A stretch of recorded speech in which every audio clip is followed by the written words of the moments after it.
अध्याय 3 धर्म, जाति और लैंगिक मसले। जाति, धर्म और लैंगिक मसले। परिचय। सामाजिक विविधता लोकतंत्र के लिए कोई खतरा नहीं होती। राजनीति में सामाजिक असमानताओं की अभिव्यक्ति कोई असंभव बात नहीं है। कई बार तो यह अभिव्यक्ति लोकतंत्र के लिए लाभकर होती है। इस अध्याय में हम इस विचार को भारत में लोकतंत्र के कामकाज के संदर्भ में परखने की कोशिश करेंगे। हम यहाँ सामाजिक विभाजन और भेदभाव वाली 3 सामाजिक असमानताओं पर गौर करेंगे। ये है लिंग, धर्म और जाति पर आधारित सामाजिक विषमताएं। ये असमताएं कैसे हैं और किस तरह राजनीति में अभिव्यक्ति होती है, हम इस पर बारी बारी से गौर करेंगे।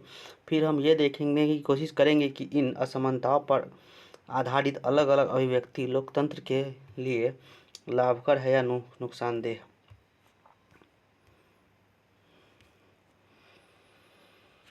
लैंगिक मसले और राजनीति। निजी और सार्वजनिक का विभाजन।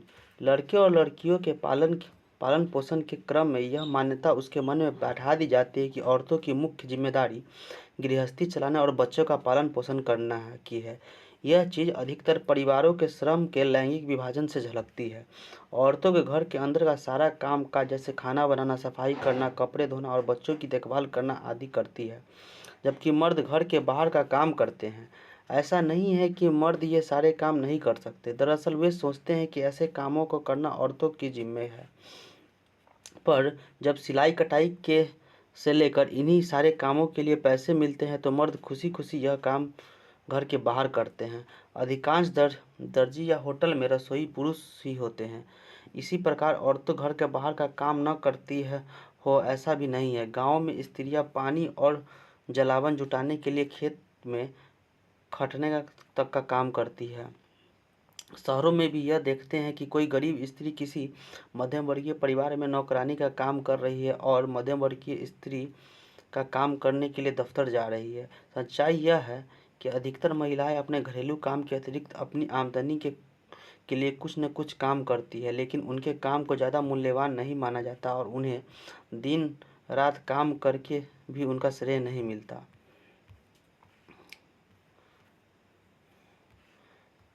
स्त्री शक्ति का उद्घोष करता बंगाल का एक पोस्टर को दिखाया गया यहाँ पे।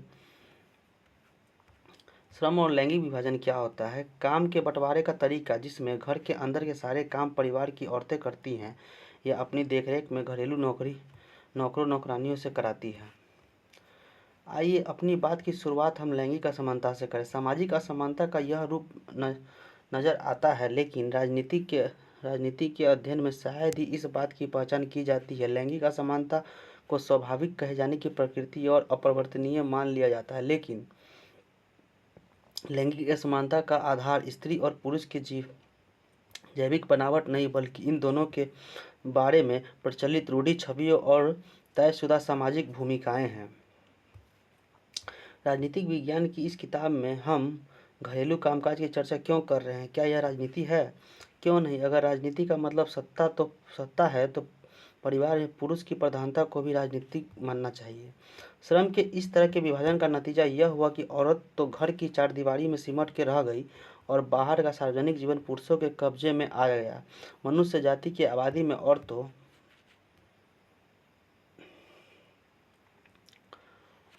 का हिस्सा आधा है, पर सार्वजनिक जीवन में खासकर राजनीति में उनकी भूमिका नगण्य ही है। यह बात अधिकतर समाजों पर लागू होती है। पहले सिर्फ पुरुषों को ही सार्वजनिक मामलों में भागीदारी करने का, वोट देने का, सार्वजनिक पदों के लिए चुनाव लड़ने की अनुमति थी। धीरे धीरे राजनीति में लैंगिक मुद्दे उभरे। दुनिया के अलग अलग हिस्सों में औरतों ने अपने संगठन बनाए और बराबरी के अधिकार हासिल करने के लिए आंदोलन किए। विभिन्न देशों में महिलाओं को वोट का अधिकार प्रदान करने के लिए आंदोलन हुए। इस आंदोलन में महिलाओं के राजनीतिक और वैधानिक दर्जे को ऊंचा उठाने और आदर्श स्त्री की कुछ बागानी। टीवी सीरियल के निर्माताओं के लिए आदर्श दर्शक हैं, फैशन शो के लिए आदर्श सुंदरी, समाज के लिए आदर्श गृहिणी, भावी सास ससुर के लिए आदर्श दुल्हन, नियोक्ता पुरुष सहकर्मी के लिए आदर्श कर्मचारी, चुनिए इनमें से आप कौन हैं। अपने समाज में आदर्श स्त्री के बारे में प्रचलित इस सही सारी धारणाओं पर चर्चा करें। क्या आप इन सब से सहमत है? अगर नहीं तो बताइए कि आदर्श स्त्री के बारे में आपकी धारणा क्या है। उनके लिए शिक्षा तथा रोजगार के अवसर बढ़ाने की मांग की गई। मूलगामी बदलाव की मांग करने वाली महिला आंदोलनों ने औरतों के व्यक्तिगत और पारिवारिक जीवन में भी बराबरी की मांग उठाई। इन आंदोलनों को नारीवाद आंदोलन कहा जाता है। लैंगिक विभाजन की राजनीतिक अभिव्यक्ति और इस सवाल पर राजनीतिक गोलबंदी ने सार्वजनिक जीवन में औरतों की भूमिका को बढ़ाने में मदद की। आज हम वैज्ञानिक, डॉक्टर, इंजीनियर, प्रबंधन, कॉलेज और विश्वविद्यालय शिक्षक जैसे पेशों में बहुत सी औरतों को पाते हैं, जबकि पहले इन कामों को महिलाओं के लायक नहीं माना जाता था। दुनिया में कुछ हिस्सों में जैसे स्वीडन, नॉर्वे और फिनलैंड जैसे स्कैंडिनेवियाई देशों में सार्वजनिक जीवन में महिलाओं की भागीदारी का स्तर काफ़ी ऊंचा है। देश के 6 राज्यों में से समय का उपयोग संबंधी सर्वेक्षण किया गया। इससे पता चलता है कि एक औरत औसतन रोजाना 7.5 घंटे से ज़्यादा काम करती है, जबकि एक मर्द औसतन रोज 6.5 घंटे से ही काम करता है। फिर भी पुरुषों द्वारा किया गया काम ही ज़्यादा दिख पड़ता है, क्योंकि उससे आमदनी होती है। औरत भी ढेर सारे ऐसे काम करती है जिससे अप्रत्यक्ष रूप से आमदनी होती है, लेकिन उनका ज़्यादा काम घर की चार दीवारी के अंदर होता है। इसके लिए उन्हें पैसे नहीं मिलते, इसलिए औरतों का काम दिखाई नहीं देता। समय का उपयोग दैनिक घंटे और मिनटों में यहाँ पे दिया हुआ है। आमदनी वाले काम पुरुष करते हैं 6 घंटे और महिलाएं 2.40 40 मिनट। घर के काम 30 मिनट करते हैं पुरुष, जिसमें 5 घंटे महिला करती है। गप्पाजी 1.25 पुरुष करते हैं, 1 घंटे 20 मिनट महिला करती है। बिना काम के फुर्सत में 3 घंटे 40 मिनट। और सोने, अपने शरीर का साफ सफाई वगैरह 12 घंटे इतना, और 11 घंटे 10 मिनट। स्रोत भारत सरकार समय का उपयोग सर्वेक्षण 1998 से 99 से लिया गया है, 99 से। आप अपने परिवार में भी समय का उपयोग वाला सर्वेक्षण कर सकते हैं। अपने परिवार के सभी वयस्क पुरुषों और महिलाओं के काम पर एक हफ्ते तक गौर करें और यह दर्ज करते चले कि निम्नलिखित कामों पर हर आदमी का कितना समय देता है। आमदनी वाले काम, दफ्तर, दुकान या कारखाना अथवा खेत वगैरह के में काम।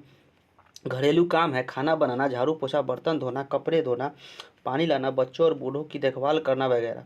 पढ़ना और मनोरंजन, गपशप करना, अपने शरीर की साफ सफाई, आराम या करना या सोना। जरूरी लगे तो नई श्रेणी भी बना सकते हैं। इसमें से हर काम में जो समय लगता है उसका हफ्ते भर का हिसाब जोड़ ले और फिर उसे 7 से भाग देकर प्रत्येक सदस्य को रोज का औसत समय निकाले। क्या आपके परिवार में भी महिलाएं पुरुषों से ज़्यादा काम करती है? नारीवाद क्या होता है? औरत और मर्द के समान अधिकारों और अवसरों में विश्वास करने वाली महिला या पुरुष नारीवादी कहलाते हैं। हमारे देश में आज़ादी के बाद से महिलाओं की स्थिति में कुछ सुधार हुआ है, पर वे अभी भी पुरुषों से काफ़ी पीछे है। हमारा समाज अभी भी पितृ प्रधान है। औरतों के साथ अभी भी कई तरह का भेदभाव होते हैं, उसका दमन होता है। महिलाओं में साक्षरता की दर अब भी मात्रा में 54% है, जबकि पुरुषों में 76% है। इसी प्रकार स्कूल पास करने वाली लड़कियों की एक सीमित संख्या ही उच्च शिक्षा की ओर कदम बढ़ा पाती है। जब हम स्कूली परीक्षाओं के परिणाम पर गौर करते हैं तो देखते हैं कि कई जगह लड़कियों ने बाजी मार ली है और कई जगह उनका प्रदर्शन लड़कों से बेहतर नहीं है तो कमतर ही नहीं है। लेकिन आगे की पढ़ाई के दरवाजे उनके लिए बंद हो जाते हैं, क्योंकि माँ बाप अपने संसाधनों को लड़के लड़की दोनों पर बराबर खर्च करने की जगह लड़कों पर ज़्यादा खर्च करना पसंद करते हैं। इस स्थिति के चलते अब भी ऊंची तनख्वाह वाले ऊंचे पदों पर पहुंचने वाली महिलाओं की संख्या बहुत ही कम है। मम्मी हरदम बाहर वालों से कहती है, मैं काम नहीं करती, मैं तो हाउस वाइफ हूँ, पर मैं देखती हूँ कि वह लगातार काम करते रहती है। अगर वह जो करती है उसे काम नहीं करते तो फिर काम किसे कहते हैं?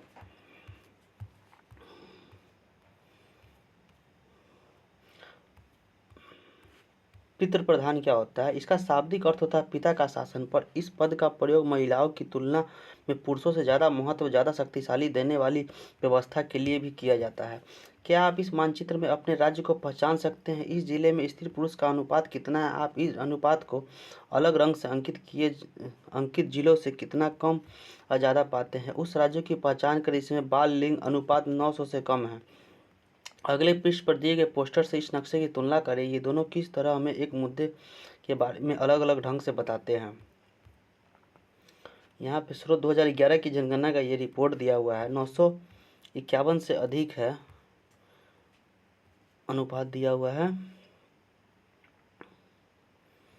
स्त्री पुरुष का अनुपात दिया हुआ है 951 से अधिक है। छत्तीसगढ़, पश्चिम बंगाल, केरल,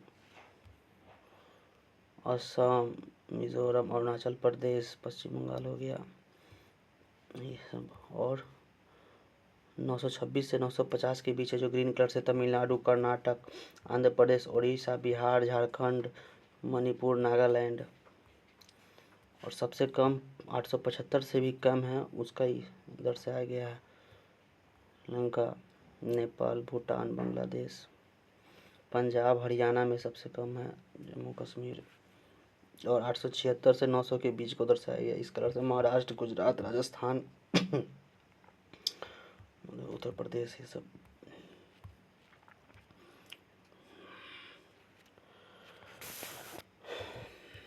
की तुलना में रोजाना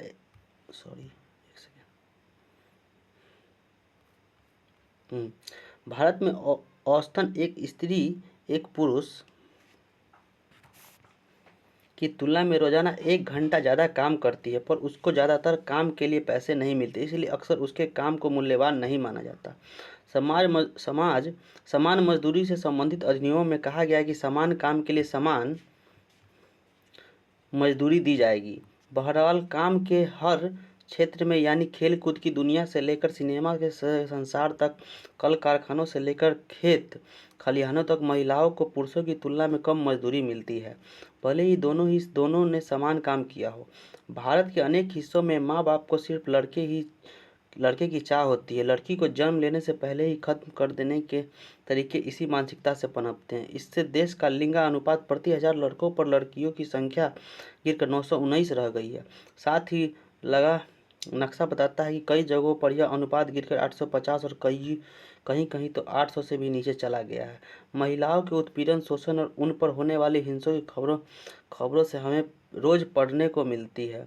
शहरी इलाकों में तो महिलाओं के लिए खास तौर से असुरक्षित, वे अपने घरों में भी सुरक्षित नहीं है, क्योंकि वहाँ भी उन्हें मारपीट तथा अनेक तरह के घरेलू हिंसा झेलनी पड़ती है। विश्व के विभिन्न क्षेत्रों में राष्ट्रीय संसदों में महिलाओं की यहाँ पे संख्या को दर्शाया गया है। भारत में महिलाओं का प्रतिनिधित्व बहुत कम है। क्या आप इसके कुछ कारण बता सकते हैं? क्या आप मानते हैं कि अमेरिका और यूरोप में महिलाओं का प्रतिनिधित्व इस स्तर पर पहुँच गया है कि उसे संतोषजनक कहा जा सके? ये महिलाओं और पुरुषों के संसद महिलाओं को दिखाया गया। भारत में सबसे कम 11.8 है, विश्व का औसत 24 है, अरब मुल्क का 15.6 है, पैसिफिक का इतना, एशिया का इतना दिया हुआ है, सहारा मरुस्थल व दक्षिणी देश का इतना है, नॉर्डिक देश में सबसे ज़्यादा है, अमेरिका, उत्तरी दक्षिण अफ्रीका, यूरोप में उसके बाद है।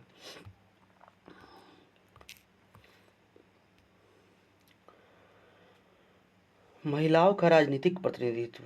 ये कोई छुपी बात नहीं है कि औरतों की भलाई या उसके साथ समान व्यवहार वाले मुद्दों पर पर्याप्त ध्यान नहीं दिया जाता।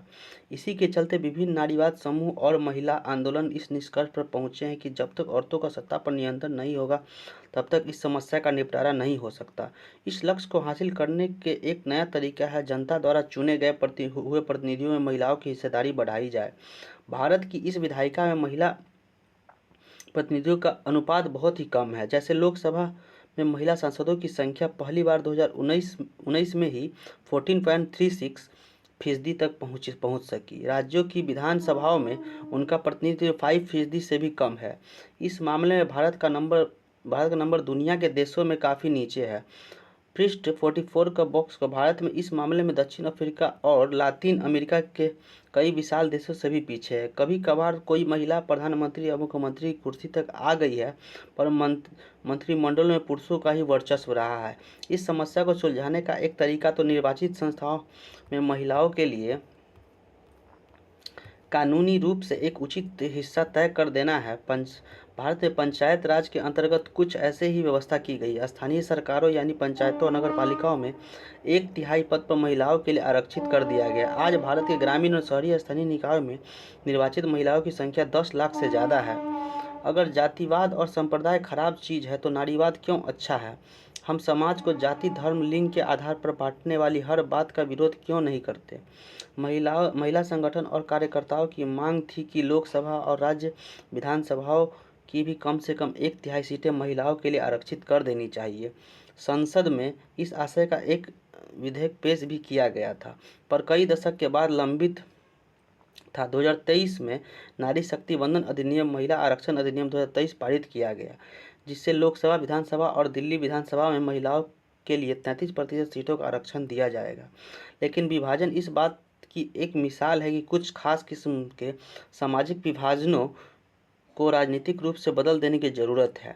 इससे यह भी पता चलता है कि जब सामाजिक विभाजन एक राजनीतिक मुद्दा बन जाता है तो वंचित समूहों को किस तरह लाभ होता है। क्या आपको लगता है कि अगर महिलाओं से भेदभाव भरे व्यवहार का मसला राजनीति तौर पर न उठता तो उसको लाभ मिल पाना संभव था?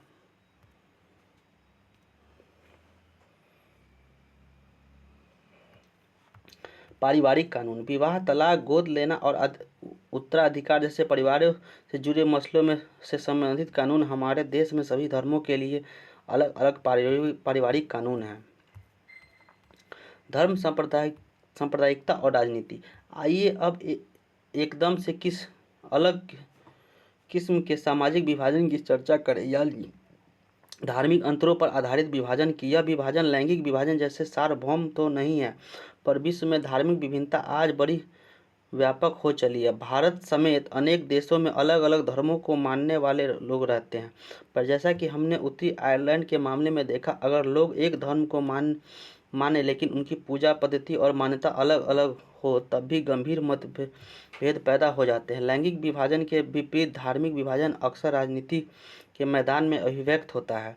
जरा इन बातों पर गौर करें। गांधी जी कहा करते थे कि धर्म को कभी भी राजनीतिक से अलग नहीं किया जा सकता। धर्म से उनका मतलब हिंदू या इस्लाम जैसे धर्म से न होकर नैतिक मूल्यों से था, जो सभी धर्मों से जुड़े हैं। उनका मानना था कि राजनीतिक धर्म द्वारा स्थापित मूल्यों से निर्देशित होना चाहिए।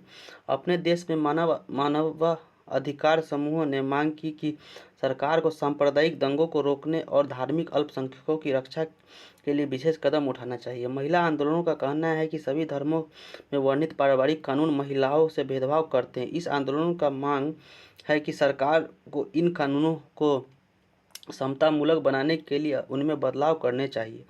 ये सभी मामले धर्म और राजनीति से जुड़े हैं, पर ये बहुत गलत या खतरनाक भी नहीं लगते।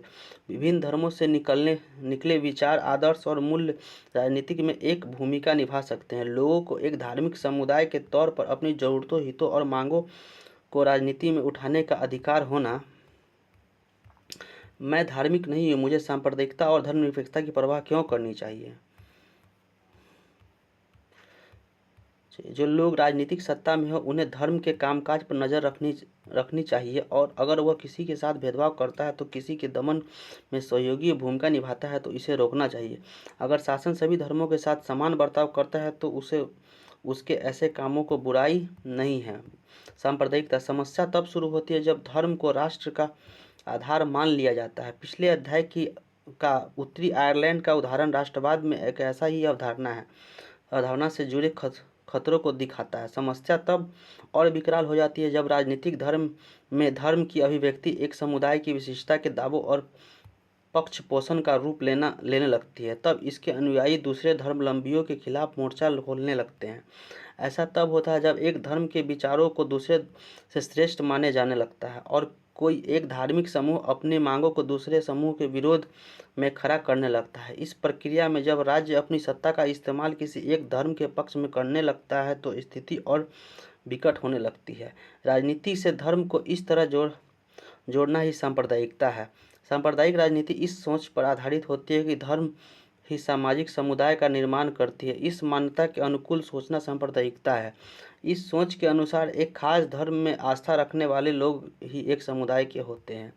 उनके मौलिक हित एक जैसे होते हैं तथा समुदाय के लोगों के अपनी मतभेद सामुदायिक जीवन में कोई अहमियत नहीं रखते। इस सोच में यह बात भी शामिल है कि किसी अलग धर्म को मानने वाले लोग दूसरे सामाजिक समुदाय का हिस्सा नहीं हो सकते।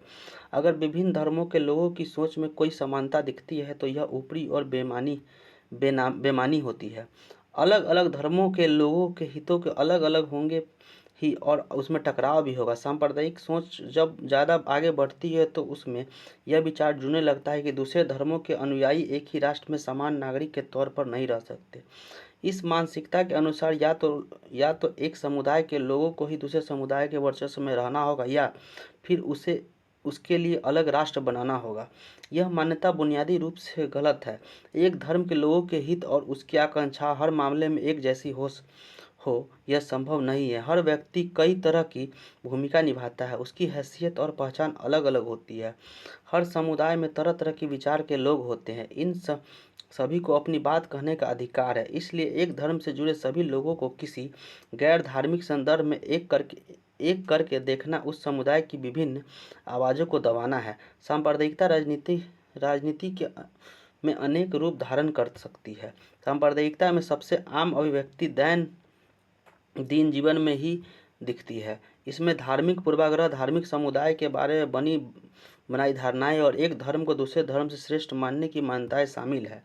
ये चीज़ें इतनी आम है कि अक्सर हम उस पर ध्यान तक नहीं देते, जबकि ये हमारे अंदर ही बैठी होती है। सांप्रदायिक सोच अक्सर अपने धार्मिक समुदाय का राजनीतिक प्रभुत्व स्थापित करने के फिराक में होती है। जो लोग बहुसंख्यक समुदाय के होते हैं उनकी यह कोशिश बहुसंख्यकवाद का रूप ले लेती है। जो अल्पसंख्यक समुदाय के होते हैं उन्हें यह विश्वास अलग राजनीतिक इकाई बनाने की इच्छा का रूप ले लेता है। मैं अक्सर दूसरे धर्म के लोगों के बारे में चुटकुले सुनता हूँ। क्या इससे मैं भी सांप्रदायिक बन सकता हूँ? सांप्रदायिकता आधार पर राजनीतिक गोलबंदी सांप्रदायिकता का दूसरा रूप है। इसमें धर्म के पवित्र प्रतीक, धर्म गुरुओं, भावनात्मक अपील और अपने ही लोगों के मन में डर बैठाने जैसी तकनीकों का उपयोग बहुत आम है। चुनावी राजनीति में एक धर्म के मतदाताओं की भावनाओं का ही हितों का बात उठाने जैसे तरीके अक्सर अपनाए जाते हैं। कई बार सांप्रदायिकता सबसे गंदा रूप लेकर संप्रदाय के आधार पर हिंसा, दंगा और नरसंहार कराती है। विभाजन के समय भारत और पाकिस्तान के भयावह सांप्रदायिक दंगे हुए। आज़ादी के बाद भी बड़े पैमाने पर सांप्रदायिक हिंसा हुई। धर्मनिरपेक्ष शासन। सांप्रदायिकता हमारे देश के लोकतंत्र के लिए एक बड़ी चुनौती रही है। हमारे संविधान निर्माता इस चुनौती के प्रति सचेत थे। इसी कारण उन्होंने धर्मनिरपेक्ष शासन का मॉडल चुना और इसी आधार पर संविधान में अनेक प्रावधान किए गए। इसके बारे में हम पिछले साल पढ़ चुके हैं। भारतीय राज्य में किसी भी धर्म को राजकीय धर्म के रूप में अंगीकृत नहीं किया है। श्रीलंका में बौद्ध धर्म, पाकिस्तान में इस्लाम और इंग्लैंड में ईसाई धर्म का जो दर्जा रहा है, इसके विपरीत भारत का संविधान किसी धर्म के विशेष दर्जा नहीं देता है। संविधान सभी नागरिकों और समुदायों को भी किसी धर्म का पालन करने का प्रचार करने की आज़ादी देता है। संविधान धर्म के आधार पर किए गए जाने वाले किसी तरह के भेदभाव का अवैधानिक घोषित करता है।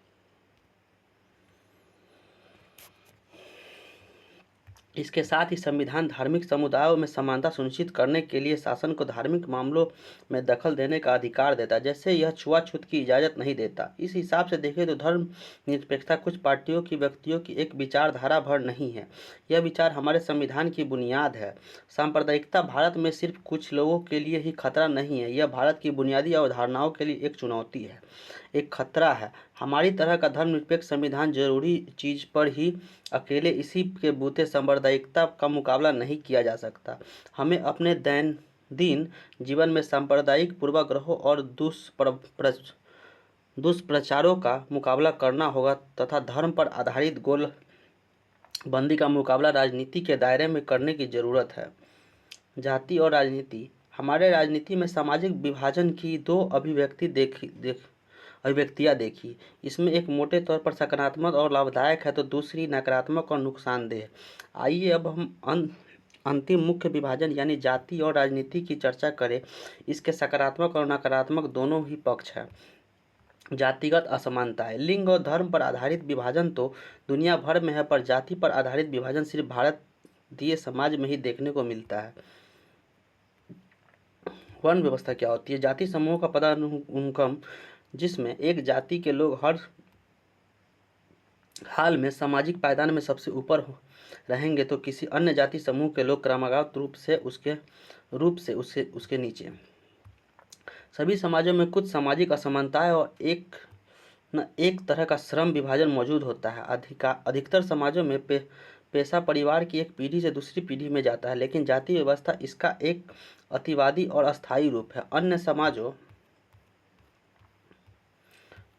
में मौजूद असमानताओं का यह एक खास अर्थ में भिन्न है।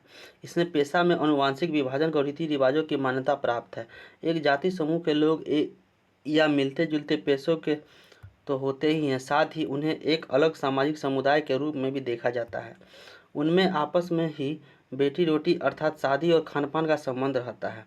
अन्य जाति समूहों में उनके बच्चों की न तो शादी हो सकती है और न महत्वपूर्ण पारिवारिक और सामुदायिक आयोजनों में उनके पात्र बैठकर दूसरे जाति के लोग भोजन कर सकते हैं। वर्ण व्यवस्था अन्य जातीय समूहों से भेदभाव और उससे अपने अलग मानने की धारणा पर आधारित है। इसमें अत्यंत जातियों के साथ छुआछूत का व्यवहार किया जाता था। इसकी चर्चा हमने 9वीं कक्षा में की थी। यही कारण है कि ज्योतिबा फूले, महात्मा गांधी, डॉक्टर भीमराव अंबेडकर और पेरियार रामास्वामी नायकर जैसे राजनेताओं और समाज सुधारकों ने जातिगत भेदभाव के मुक्त समाज व्यवस्था बनाने के बात की और उसके लिए काम किया। इन महापुरुषों ने के प्रयासों और सामाजिक आर्थिक बदलावों के चलते आधुनिक भारत में जाति की संरचना और जाति व्यवस्था में भारी बदलाव आया है। आर्थिक विकास, शहरीकरण, साक्षरता और शिक्षा के विकास, पेशे चुनने की आज़ादी और गांवों में जमींदारी व्यवस्था में के कमजोर पड़ने की जाति व्यवस्था में पुराने स्वरूप और वन व्यवस्था पर टिकी मानसिकता में बदलाव आ रहा है। शहरी इलाकों में तो अब ज़्यादातर इस बात का कोई हिसाब ही नहीं रखा जाता कि ट्रेन या बसें में आपके साथ कौन बैठा है या रेस्तरां में आपकी मेज पर बैठकर खाना खा रहे आदमी की जाति क्या है। संविधान में किसी भी तरह के जातिगत भेदभाव का निषेध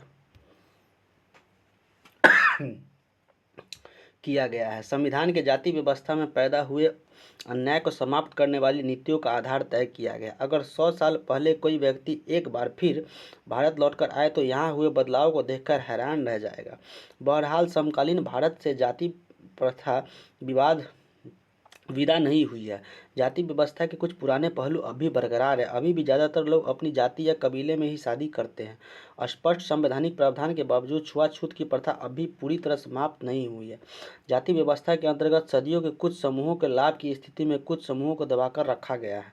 इसका प्रभाव सदियों बाद आज तक नजर आता है। जिन जातियों में पहले से ही पढ़ाई लिखाई का चलन मौजूद था और जिनकी शिक्षा पर पकड़ थी, आधुनिक शिक्षा व्यवस्था में उन्हीं का बोलबाला है। जिन जातियों को पहले शिक्षा से वंचित रखा जाता था, उनके सदस्य अब भी स्वाभाविक और पिछड़े हुए। यही कारण है कि शहरी मध्यम वर्ग में अग्रणी जाति के लोगों का अनुपात असामान्य रूप से काफ़ी ज़्यादा है। जाति और आर्थिक हैसियत में काफ़ी निकट का संबंध है। जातिगत असमानता शीर्षक बॉक्स को देखें। राजनीति में जाति सांप्रदायिकता की तरह जातिवाद भी इस मान्यता पर आधारित है कि जाति की सामाजिक समुदाय के गठन का एकमात्र आधार है। इस चिंतन की पद्धति के अनुसार एक जाति के लोग एक स्वाभाविक सामाजिक समुदाय का निर्माण करते हैं और उसके हित एक जैसे होते हैं तथा दूसरी जाति के लोगों से उनके हिस्से का कोई मेल नहीं होता, जैसा कि हमने सांप्रदायिकता के मामले में देखा है। मुझे अपनी जाति की परवाह नहीं रहती। हम पाठ्य पुस्तक में इसकी चर्चा क्यों कर रहे हैं? क्या हम जाति पर चर्चा करके जातिवाद को बढ़ावा नहीं दे रहे हैं?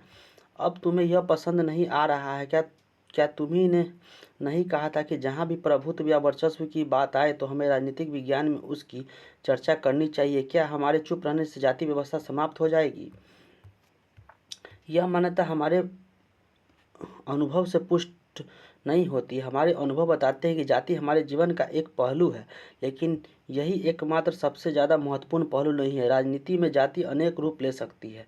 जब पार्टियां चुनाव के लिए उम्मीदवारों के नाम तय करती है तो चुनाव क्षेत्र के मतदाताओं की जातियों का हिसाब ध्यान में रखती है, ताकि उन्हें चुनाव जीतने के लिए जरूरी वोट मिल जाए। जब सरकार का गठन किया जाता है तो राजनीतिक दल इस बात का ध्यान रखते हैं कि उसमें विभिन्नता जाति और कबीलों के लोगों की उचित जगह दी जाए। राजनीतिक पार्टियां और उम्मीदवार समर्थन हासिल करने के लिए जातिगत भावनाओं को उकसाते हैं। कुछ दलों को कुछ जातियों के मददगार और प्रतिनिधि के रूप में देखा जाता है। सार्वभौमिक वयस्क मताधिकार और एक व्यक्ति एक वोट की व्यवस्था ने राजनीतिक दलों को विवश किया कि वे राजनीतिक समर्थन पाने और लोगों को गोलबंद करने के सक्रिय हो। इसमें उन जातियों के लोगों को में नई चेतना पैदा हुई जिनमें अभी तक छोटा और नीच माना जाता था। शहरीकरण क्या होता है? ग्रामीण इलाकों में निकलकर लोगों को शहरों में बसना ही शहरीकरण है। भारत का सामाजिक और धार्मिक विविधता। जनगणना में प्रत्येक 10 साल बाद सभी नागरिकों के धर्म को भी दर्ज किया जाता है। जनगणना विभाग के आदमी घर घर जाकर लोगों से उसके बारे में सूचनाएं जुटाते हैं। धर्म समेत सभी बातों के बारे में लोग कुछ बताते हैं।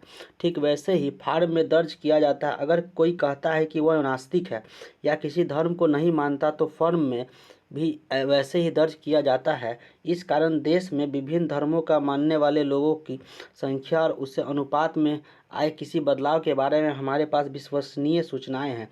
नीचे दी गए पाई चार्ट से देश के 6 प्रमुख धार्मिक समुदायों की आबादी के अनुपात का पता चलता है। आज़ादी के बाद प्रत्येक धार्मिक समुदाय की आबादी तो काफ़ी बढ़ गई, पर कुल आबादी में उनका अनुपात ज़्यादा नहीं बदला है। प्रतिशत के हिसाब से देखें तो 1961 के बाद हिंदू, जैन, ईसाई समुदाय का हिस्सा मामूली रूप से घटा है, जबकि मुसलमान, सिख और बौद्धों का हिस्सा मामूली रूप से बढ़ा है। एक आम लेकिन भ्रांता धारणा यह है कि देश की आबादी में मुसलमानों का प्रतिशत इतना बढ़ जाएगा कि दूसरे धार्मिक समुदाय उससे पीछे हो जाएंगे।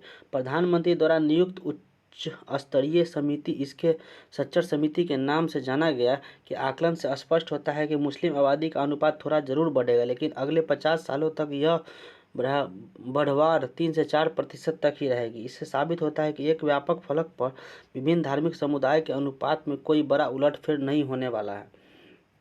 यही बात प्रमुख जाति समूहों पर भी लागू होती है। जनगणना में सिर्फ 2 विशिष्ट समूह, अनुसूचित जाति और अनुसूचित जनजाति की गिनती अलग से दर्ज की जाती है। इन दोनों बड़े समूहों में ऐसी सैकड़ों जातियां और आदिवासी समूह शामिल है जिनका नाम सरकारी अनुसूची में दर्ज है। इसी के चलते इनके नाम के साथ अनुसूचित शब्द लगाया गया है।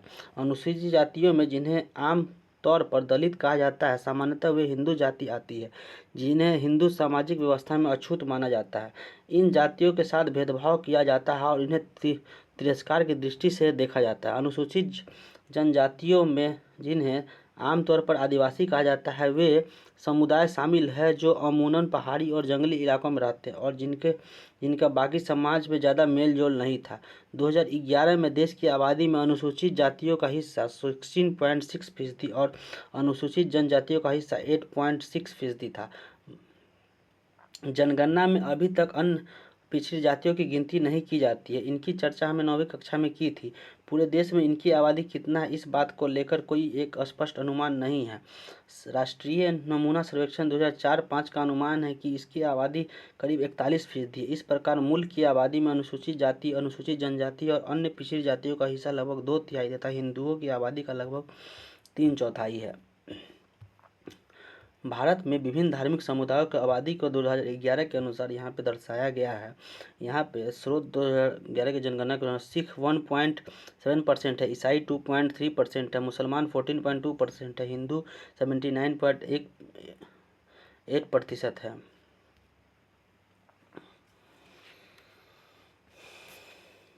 राजनीति में जाति पर जोर देने का कारण कई बार धारणा बन सकती है कि चुनाव जाति का खेल है, कुछ और नहीं।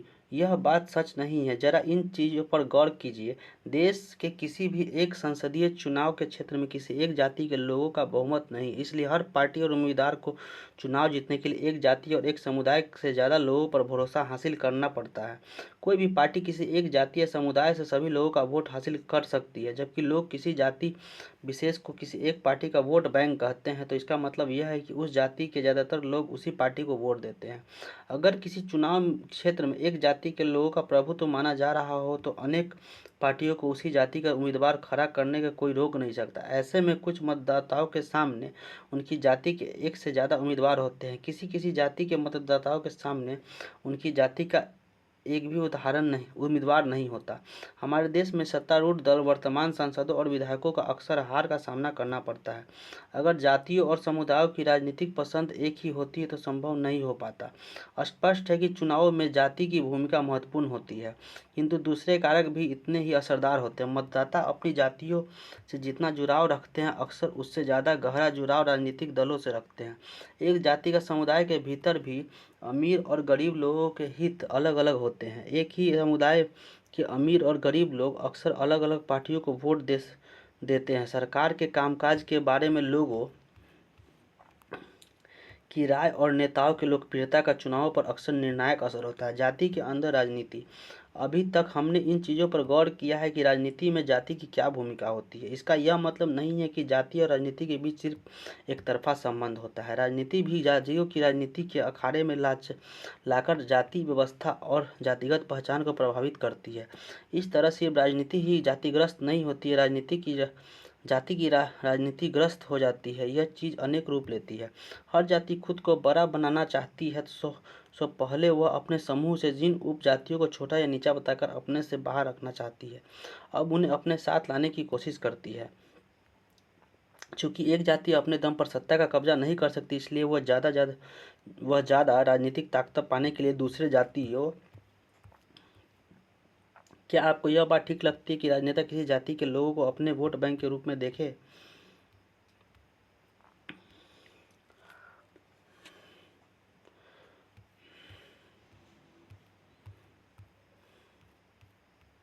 जातिगत असमानता।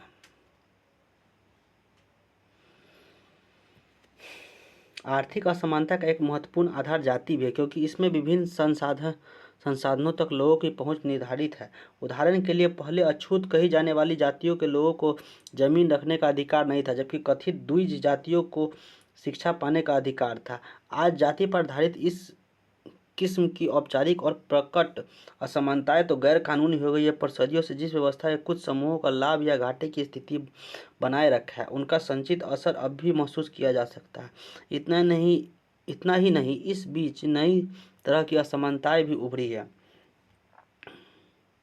निश्चित रूप से जाति और आर्थिक हैसियत की पुरानी स्थिति में काफ़ी बदलाव आया है। आज ऊंची या नीची जाति किसी भी जाति में बहुत अमीर और बहुत गरीब लोग देखे जा सकते हैं। 20 या 30 वर्ष पहले तक ऐसा नहीं था। तब सबसे नीची जातियों में कोई अमीर आदमी बहु मुश्किल ही ढूंढ मिलता था। पर जैसा कि राजनीतिक नमूना सर्वेक्षण से स्पष्ट है कि आज भी जाति आर्थिक हैसियत के निर्धारण में बहुत महत्वपूर्ण भूमिका निभाती है। औसतन आर्थिक हैसियत, जिसे मासिक खर्च जैसे हिसाबों में मापा जाता है, अभी वर्ण व्यवस्था के साथ गहरा संबंध दर्शाती है। यानी ऊंची जाति के लोग आर्थिक स्थिति सबसे अच्छी है, दलित तथा आदिवासियों की आर्थिक स्थिति सबसे खराब है, जबकि पिछड़ी जातीय के बीच की स्थिति में है। हर जाति में गरीब लोग पर भारी दरिद्रता में सरकारी गरीबी रेखा से नीचे जीवन बसर करने वालों से ज़्यादा बड़ी संख्या सबसे निचली जातियों के लोगों की है। ऊंची जातियों में गरीबी के प्रतिशत सबसे कम है। इस मामले में भी पिछड़ी जातियों के लोगों को बीच की स्थिति में है। आज सभी जातियों में अमीर लोग है, पर जहाँ भी ऊंची जाति लोगों वाले का अनुपात बहुत ज़्यादा है और निचली जातियों का अनुपात बहुत कम है। गरीबी रेखा के नीचे जीवन बसर करने वालों का प्रतिशत का अनुपात 1999 से 2000 के दौरान अनुसूचित जाति या ग्रामीण है और शहरी को दर्शाया गया है। अन्य पिछड़ी जाति यहाँ पर दर्शाया गया समूह इतना। यहाँ अंगरी जाति का मतलब उन सभी लोगों से है जो अनुसूचित जाति या जनजाति पिछड़ी जातियों के अंतर्गत नहीं आते। गरीबी रेखा से नीचे का मतलब है प्रति व्यक्ति प्रति माह 327 रुपये और 455 या शहरी गांव में चाहिए सर 327 और शहर में 455 रुपये से कम खर्चा करने वाले लोगों को बोला जाता है।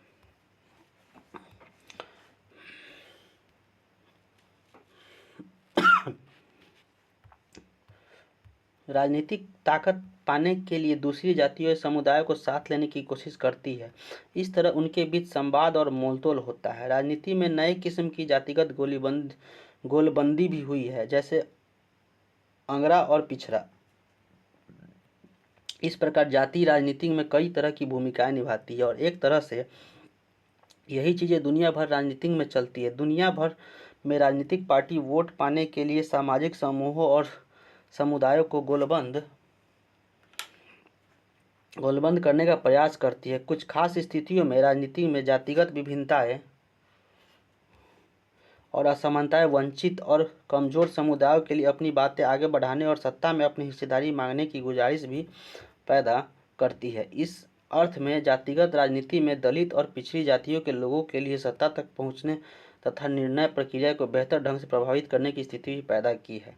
अनेक पार्टियां और गैर राजनीतिक संगठन खास जातियों के खिलाफ भेदभाव समाप्त करने, उनके साथ ज़्यादा सम्मानजनक व्यवहार करने, उनके लिए ज़मीन जायदाद और अवसर उपलब्ध कराने की मांग को लेकर आंदोलन करते रहे हैं। पर इसके साथ ही यह भी सच है कि सिर्फ जाति पर जोर देना नुकसानदेह हो सकता है। जैसा कि धर्म के मसले पर स्पष्ट होता है कि सिर्फ जातिगत पहचान पर आधारित राजनीतिक लोकतंत्र के लिए सुलभ नहीं होती। इससे अक्सर गरीबी, विकास, भ्रष्टाचार जैसे ज़्यादा बड़े मुद्दों से लोगों का ध्यान भटकता है। कई बार जातिवाद तनाव, टकराव और हिंसा को भी बढ़ावा देता है।